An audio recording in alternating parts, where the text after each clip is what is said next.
آواز بلند صلوات اللهم صل على محمد وعلى محمد. رحم الله ومن الله.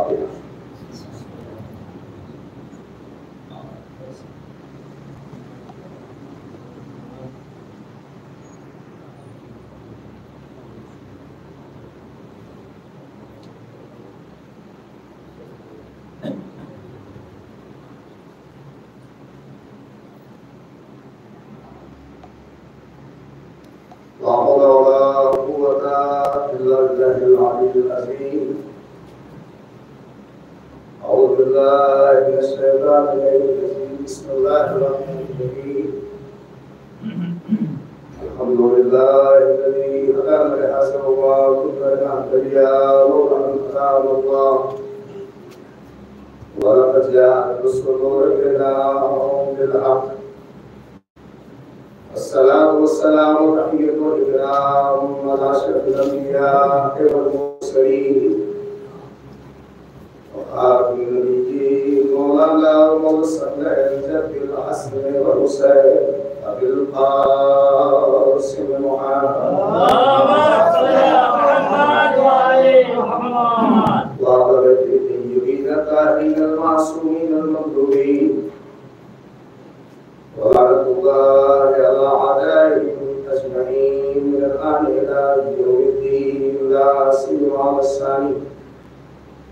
أما بعد فقد قال الله تبارك وتعالى في كتابه المبين وهو قوله الحق. بسم الله الرحمن الرحيم. ثم أورثنا الكتاب الذي اصطفينا من عبادنا موسى وإبراهيم. اللهم صل على محمد وعلى محمد.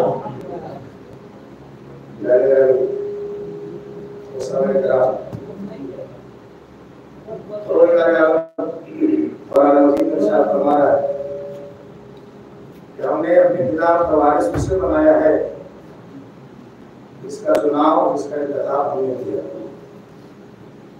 یعنی اس کا مطلب یہ ہے کہ صحیح معنوں میں حقیقت میں قرآن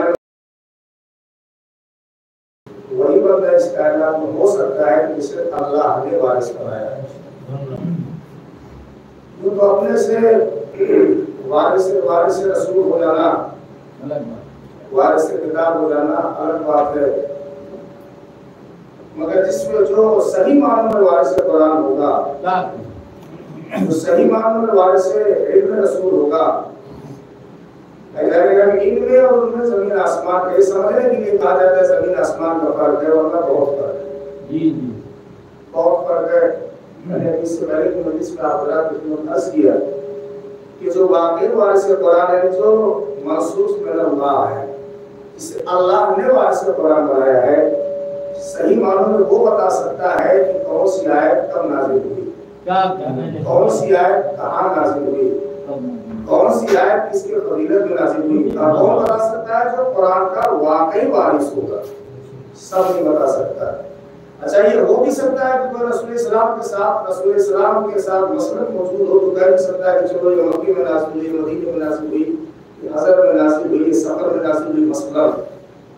لیکن ازار گرامی ابتدا میں ابھی عرض کیا تھا، جو موجود ہے خاص کو توجہ چاہتا ہوں کہ واقعی جو وارث قرآن ہوگا صحیح معنوں میں قرآن کریم کے تفسیر اور قرآن کریم کے تعبیر کو وہی بتا سکتا ہے جو وارث قرآن ہوگا. کیونکہ تعبیر ہر کوئی نہیں سمجھا سکتا ہے کہ قرآن مجید کی تعبیر کیا ہے، کون سی آیت تعبیر کی جاتی ہے. مثال کے تو میں عرض کروں گا اس آیت کے ذریعے میں کل یا پرسوں آپ کی خدمت میں کچھ باتیں. مثلا ید اللہ فوق ایدیہم، قرآن مجید میں ایک آیت ہے اللہ کا ہاتھ سارے ہاتھوں کے اوپر ہے. اس سے مراد کیا ہے؟